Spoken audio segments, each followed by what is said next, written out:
Hello, I'm Carwyn Jones and welcome to the Business News Wales Weekly Business Review, looking at all the issues affecting the business community in Wales today. As ever, I'm joined by two guests, and today I'm joined by Kellie Beirne, who is the Director of the Cardiff Capital Region. Kellie, you're very welcome. Thank you very much, Carwyn. Good to be here. And I'm also joined by Wayne Harvey. Wayne is the chair, of course, of CBI Wales and a senior partner at Deloitte. Somebody, both, in fact, well known to the business community in Wales. Wayne, you are welcome. Thanks for having me along, Carwyn. Okay. Well, when we started this series, we had intended to look at a number of issues that would affect business. But since we started, there's only been one issue, really, and that's been COVID-19 and how that is affecting the business community in Wales.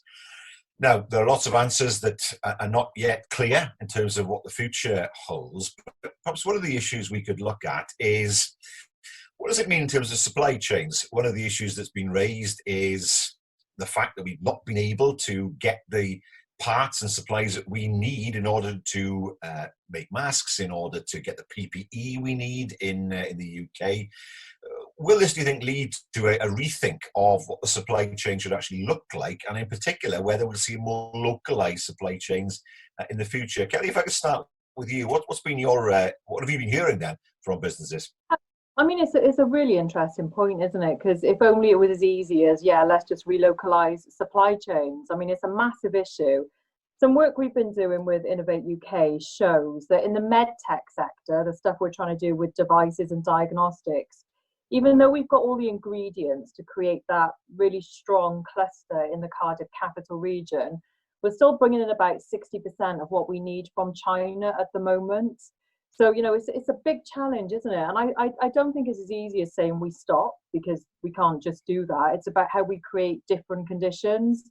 So from our perspective, one of the things that we're looking at is how do we organise into these industrial scale clusters where there's much more collaboration, where we have a focus on, the skills that we need to do some of this stuff. We actually understand the supply chains in the region, because I think there's a big gap in terms of some of the data and the evidence. I think there's a bit about more ethical decision making as well, and, sort of understanding the sort of backstory of some of this stuff that is imported into the UK. And I think that's a big area for us to explore. But I think, it's not just about the immediacy of some of those industrial supply chains. I think there's a whole backstory here around digital, around data, around a leadership role for the public sector. And I think as well, there's a really interesting take on the foundational economy as well within all of this. And I know that seems a bit of a nebulous link. But, when you sort of look at local wealth building and you think about, if you take, for example, the compound semiconductor supply chain, you'd think straight away that was North America, it was the Southeast Asia. But actually, we've got a really deeply embedded supply chain in the region. The problem is we don't always know about it. We don't always delve deep enough. We don't have the data and intelligence. So I think one of the things that I've really learned from this crisis is we absolutely have to know. We have to be able to put our hands on it. And I think that is key to resolving the issue which you mentioned. Wayne, from your perspective, particularly, I suppose, with wearing your CBI hat, whilst there's been discussion of looking to localise supply chains, and as Kellie said, it's hardly going to happen overnight. Do you think that's a passing phase? Will people just go back to the old ways because basically that's what's cheapest? Or is this something that is really getting business thinking? I think that's a really good question, and I would respond by saying getting business thinking is probably the answer. It's not, as Kellie says, it's not simply a question of substituting local supply for international supply or global supply chains, because you've got regulation, and we've seen that as an issue with PPE, frankly. But if we, dare I say it, move away from PPE just for the moment, because of course that's a very emotive topic, and rightly so. If you look at general supply chain issues, you've got issues of availability, quality and price. And what we have seen, certainly from CBI members, is that in some areas people have taken advantage of the need for supply to be delivered and have pushed prices up, as you might expect, and others have suffered as a consequence. So I think there'll be a balancing act between price, quality, regulation. But also we are seeing people looking to more local supply chains, because if you reduce the distance, by definition, you invariably reduce the time. And that means that you can possibly maintain business. I think the bigger question is, as we come out of this to whatever the new normal means, let's not forget there will economically, and we may come on to this later on in the podcast, economically be some challenges, both in taxation terms and in GDP terms. And as a consequence, it may be that we will have to expect to pay more for these goods and services because they're sourced locally. And as a consequence, that may produce some other challenges. So I'm not convinced, I agree with Kellie, I'm not convinced it's a simple substitution, local supply as opposed to global supply or international supply. But certainly businesses are looking at it. And also people have long memories and they will remember when their supplier looked after them and helped them out in these tough times. And we're certainly seeing that in the construction industry at the moment. Well, let's see how long those memories are. And one of the issues, of course, that we'll have to deal with at some point is, what does recovery look like? Now, I suppose an obvious answer would be, well, recovery looks like what we had before, and that's normal. But when you talk there of the new normal, we've looked at, for example, environmental issues, which people are very concerned about now. They see the blue skies around them in many cities in the world. They don't want to go back to those old days of pollution. We know that there are many people who've worked from home. Are we looking at a time when people will not say, well, actually what we want is an office somewhere, when in fact their office can be their home? How will that change? Yes, people need social interaction. Businesses want to meet each other. Of course they do. And sometimes people need to be in one place. But what will that new normal look like? What will be the effect on transport, for example? What will be the effect on real estate as well, in terms of the property market, if there's not such demand for commercial property anymore? How do you see that recovery occurring, and what will it look like? I think it'll be a hybrid. So I think we'll learn from the past 6 weeks and however many more weeks we're in lockdown. A lot of organisations are already learning a lot. A recent survey last week, I think, showed that 60+% of people did not want to go back to the old way of working. A lot of people prefer to work from home. I mean, in Cardiff, we've got approaching 1,400 people. All of them now work from home. I'm sure they don't all want to continue working from home, but there is a lot of support for us having a flexed arrangement where you might work part of the week in the office and part of the week at home. And also, let's not forget that as we come out of lockdown, that may be necessary anyway because of social distancing. Even if you do need to get back into the office, there may not be the space available to enable you to socially distance. And also the complication of getting on public transport. So I think there'll be a hybrid version. I think boards and businesses are looking at this.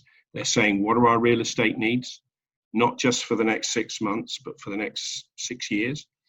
I wouldn't like to say what was going to happen to the real estate market, but it will certainly change. And also linked into that, obviously, is the way that we're buying things, which we may come on to later. In that, obviously, home delivery has expanded rapidly. So we're seeing an increase in demand for warehousing and storage space right across South Wales and indeed across the whole of the UK. That's in great demand. But you might argue that the demand for office space will reduce. I think the other point is that there will be some people who will actually, picking up on your point about how they spend their leisure time, may well not want to travel as much. They may prefer to holiday in the UK. There'll be others who will react as if it was January still and will want to go straight back to the old norm. So I think it'll be a mixture of things, but life will never be the same again, for sure. Kellie, from your perspective, Kellie, obviously, as director of the Capital Region, the Capital Region has the most developed public transport network. It's certainly got the most developed rail network. If we end up in a situation where we don't have a rush hour anymore, if I can put it that way, obviously there are implications there for transport provision, aren't there? And increasing capacity may not be the sole answer in the future when it comes to people being able to get to work because they can get to work at home. Absolutely, and I think we're going to have to rerun all of those forecasts, and I think there's got to be an opportunity. It's that old adage, isn't it? Never waste a crisis. Because I've been talking to people about this over the last couple of weeks, and there's one school of thought that says, oh, behavioural change takes 6 months to kick in. Everything will just go back to normal. It'll just take a bit of time. Then there's a much more radical school of thought that says, no, we must use this as an opportunity to ask different questions and expect better outcomes. So I think that the public transport thing is fascinating. So if you look at the Cardiff capital region, at the moment, the model is 80% car ownership, 10% public transport, 10% active travel. And you've got to ask yourself, there's got to be an opportunity for a much more differentiated, distinctive strategy than that. I mean, is that the best that we can hope for? And I think one of the really interesting things we're going to see is this closer interplay between transport and digital. They're both infrastructure, but, I've seen some people saying, why are we still going to spend so much money on roads when actually it's full fibre, it's 5G, it's, data enabling, transport connectivity to really exploit commercial opportunities and value. So, I think there's a big economic opportunity in the shift. I know conventional thinking is, work is a place you go, but I think we'll start to see work as a thing we do. And I think that's a shift that we all really need to welcome and embrace. What does it mean, though, Kellie, in terms of people being able to socialise, I suppose? Yes, it's great to work at home and it's very easy, but we're social animals. Does it mean we'll have to find new ways of making sure that people are able to mix outside the house, if I can put it that way, rather than find themselves in the house all day, working or leisure? Yeah, I think there's a balance to strike, isn't there? And I think it goes back to some points that Wayne was making about, the real estate and what the office will become. I think we'll see much more shared space, smaller footprints, much more collaboration. Even on my local high street now, I think some of the retailers are collaborating. So it's not a shop that just sells this and a shop that just sells that. They're thinking about shared integrated spaces, which will help them to share costs and have a much more diverse product offering in the future. So I think the model will adapt, and I do think digital and data will play a big part in it. I mean, I've had some great nights out over the last couple of weeks on house party, and I haven't gone anywhere. I've just gone to my living room. So, I think, naturally we adapt, we pivot, we adjust, and there will be new ways and there will be new innovation.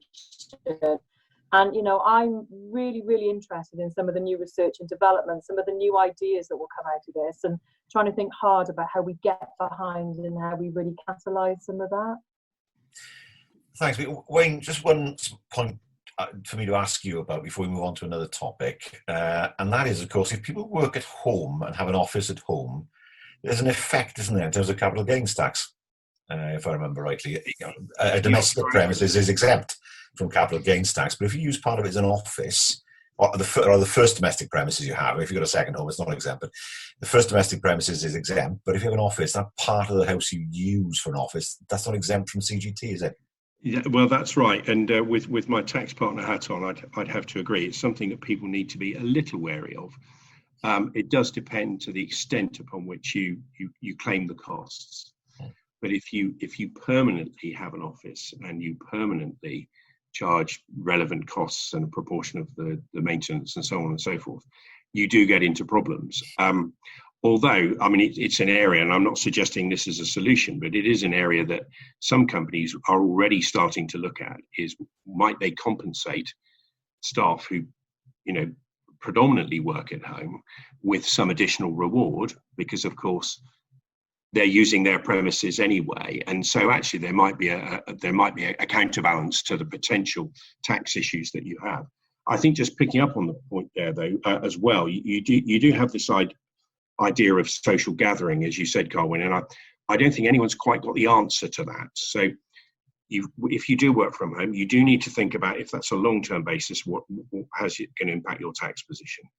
There's also the interaction with others in the workplace, and you can do a lot on Zoom. I agree with Kellie, a lot can be done on Zoom or Teams or any of the other packages that are available.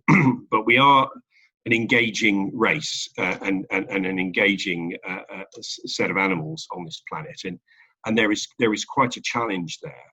And I also think as well, let's not forget, if we are working from home, you can vary your work pattern much more than if you go on normal office hours. And we will see this probably with the schooling, where there may well be some sort of flexed hours arrangement as lockdown ends with schooling. With the working environment, I think that, so the counterpoint there is leisure time will not necessarily just be at weekends. And so I think there's a whole process there that the business and indeed the general public will need to think through, because I think our lives will change. So let's move on to retail, a sector that, of course, has found it difficult in the past few years. Online retail has been fine, but of course now the shops are closed. What do you think there'll be any change in terms of the future of retail? In the States, for example, it's quite common now for the bigger chains just to have a small premises in the big cities where people try on clothes and then order them the same way as they would with a car. Pick it up tomorrow or pick it up the day after. Do you think that will be the ultimate future of a lot of retail, particularly, for example, things like clothes? If I can start with you, Kellie, and then come back to you, Wayne, for your view. Well, yeah, I love clothes. I think, I've been looking at websites and I've seen on group chats now, virtual fitting rooms, retailers thinking about how they're going to reinvent packaging because they don't want to go back to plastic. But, if you're doing much more click and collect, then that is a massive consideration. So I think, I've even seen some retailers saying that they're not going to furlough the staff, they're not going to sort of release them because they want them to do more e-commerce. They want them to do more virtual assistants. They're starting to explore this whole new market space. And I think, we will see smaller footprints. We'll see much more mixed retailing. I think there'll be much more collaboration. I think locally, I'm certainly picking up on a real appetite around B Corps and thinking much more about some of the ethical implications of being a retailer, supply chains. And when we did the business survey, when this whole crisis, sort of first arose, we did a business survey with Cardiff, which is the business improvement district for the centre of Cardiff. And 8 out of 10 businesses came back and said they needed immediate help to develop e-commerce platforms, cashless sales. They wanted to develop an online presence. So I think we'll see some of this stuff ramp up pretty quick, personally. Wayne, from your perspective, thanks, Kellie, from your perspective, is it a trend that we see retail businesses looking at smaller premises now? Because not long ago, it was the bigger the better. The more stock you have, the more choice, the more people will come in. But of course, we've seen a lot of high-profile difficulties with Debenhams, for example, being, I suppose, the primary example. Are we moving towards an age now when retail offering will revolve around smaller premises? I think we are. It depends on subsector by subsector, but you can already see the impact of Amazon and others, certainly on the majority of household goods and some other products where people, particularly over the last 6 to 7 weeks, have really got used to that home delivery piece. Obviously, you then go back to the working from home piece. And of course, if you're not working from home, then you can't take delivery so easily, but there are ways that they can get around that with secure boxes and the like. But I think we will see smaller demand or lower demand, certainly in the high street for retail premises.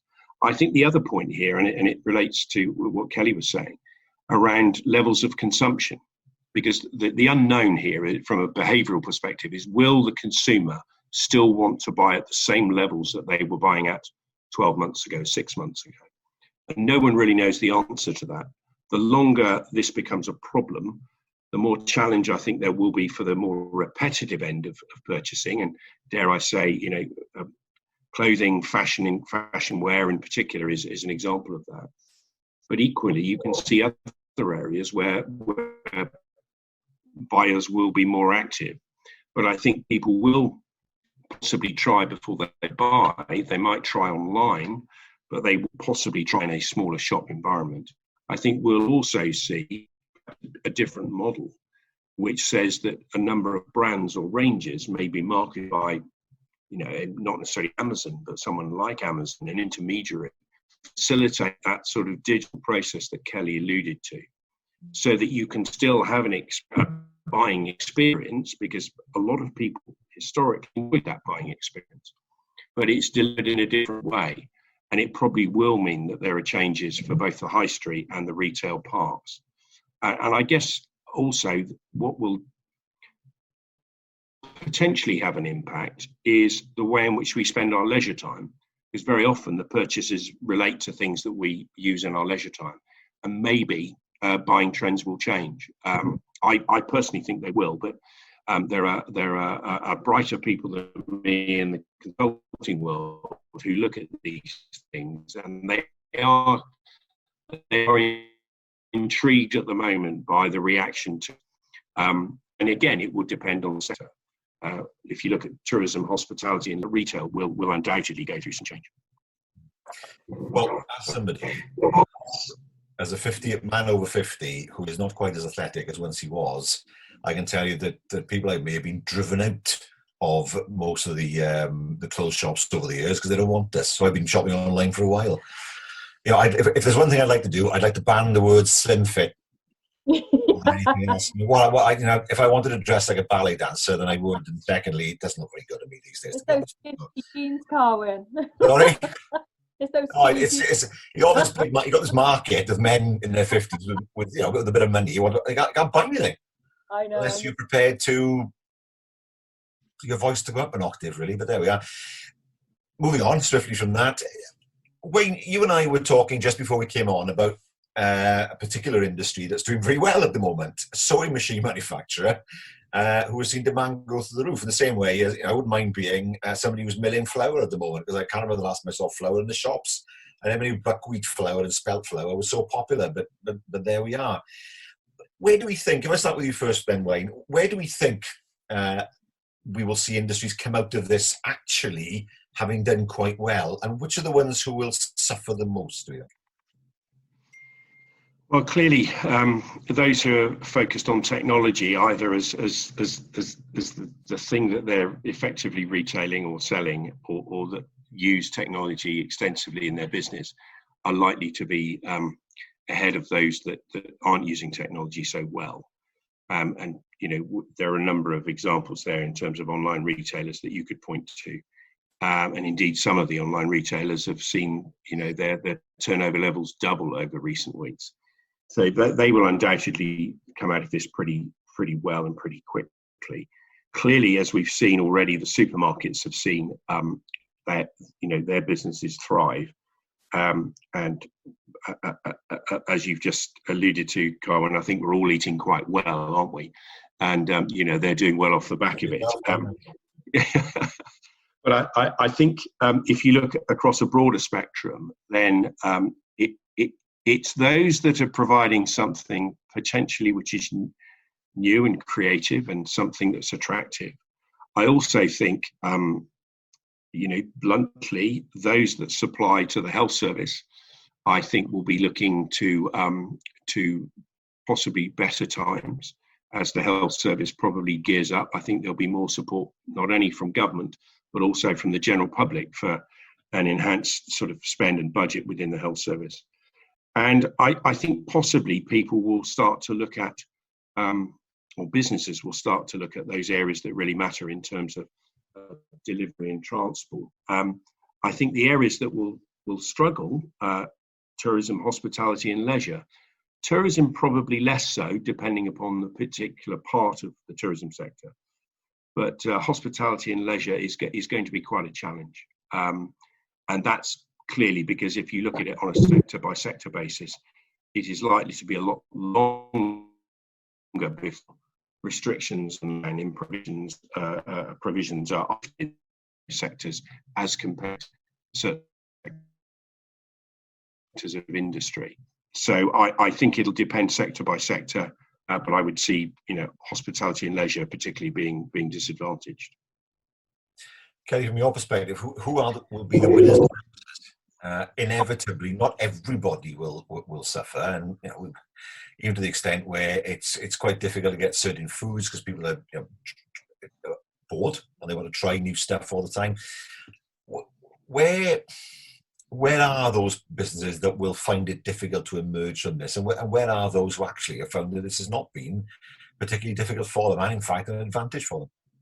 Well, medtech, I mean, the impact upon the medtech sector, devices, diagnostics, drug discovery, data organizations. So we've got businesses in the region now that are, a data map in the genomic sequence of COVID-19. They're into rapid sanitization. And these are just not medtech companies. There are gin distillers that, a couple of months ago were distilling gin really, really well. They are now doing, hand wash. They've really rapidly adapted and evolved. And I think that, that we need to put some incentives in place, because I think that could have, big market opportunities. But, fintech, cyber, I read the other day that we've seen more cyber attacks in the last couple of weeks than we've had in the last couple of months. So again, I think anything, as Wayne was saying, with that sort of technology, digital edge is really going to fly. And I think data, I think the thing that's really surprised me over the last couple of weeks is when you think of the core planks of resilience, you hardly ever think of data as one of those. But I think that's really emerged quite strongly as a key contender in the last couple of weeks. In terms of, some of the losers, where I think we're going to have to think about extra support and how these industries perhaps pivot and adapt. I mean, ONS figures out last week showed that food retail, hospitality, they're being absolutely hammered at the moment. And the one that I'm sure we're all really worried about at the moment is the aviation industry, with the, sort of an Airbus announcement, what BA have said this week.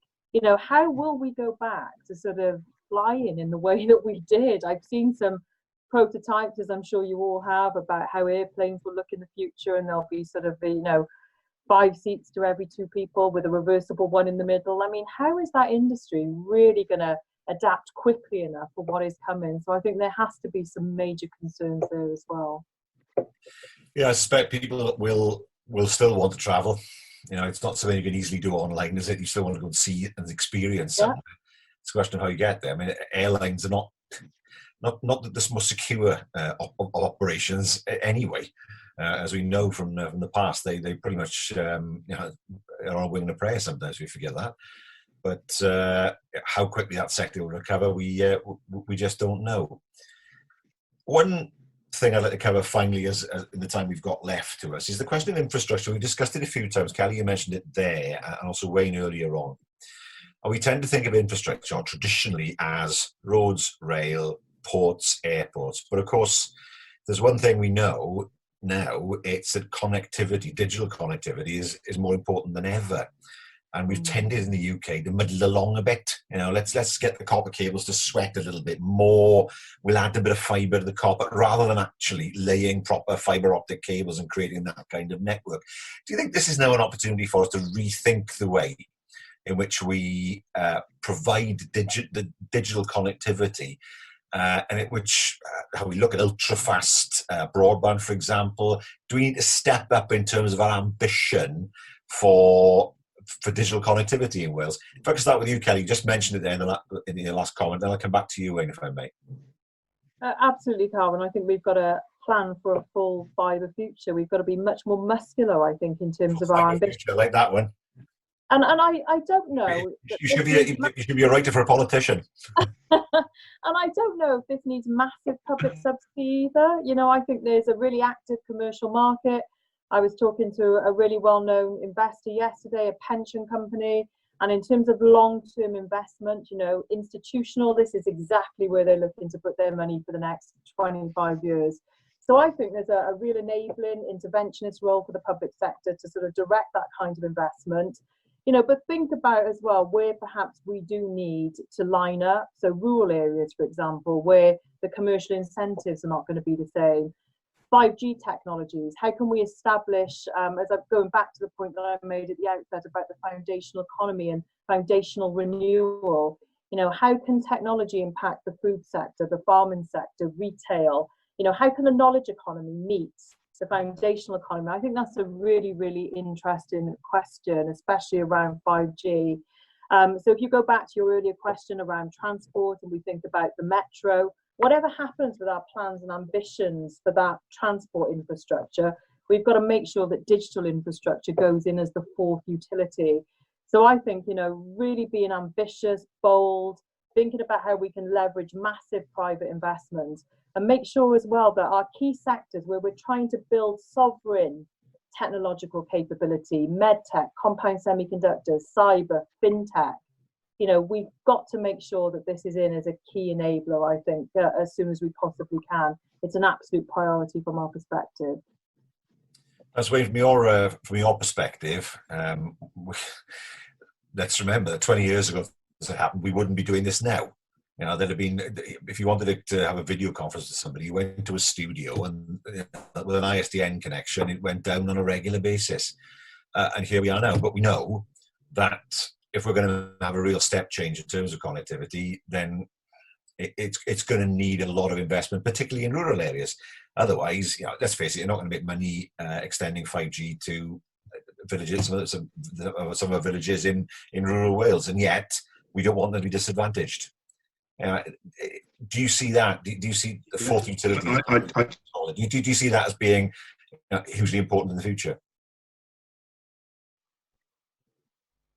Absolutely. I think this is as fundamental as the supply of water and the sewage system was in the Victorian era. I think it's incumbent upon both the state and indeed the private sector to deliver that. We need to have an absolutely world-class digital infrastructure across not only Wales but across the UK. It's absolutely vital. It's vital for business. It's vital for individuals. And it's also vital for education. We shouldn't forget that. I think it's a real opportunity. I hope that it's grasped. It will be expensive, but we are, in some respects, we are leaders in some of this technology as a combined UK. So why shouldn't we take advantage of that? And let's not forget as well, one of the key economic learnings of the last 200 years is that when you come out of difficult times, the state and the private sector have to combine and have to invest and generate some great public works. And in that sense, I think digital infrastructure could be a fantastic, great public work. And in decades to come, we would look back on it, perhaps not you and I, Carwyn, but Kellie might, because we'd probably have long since gone.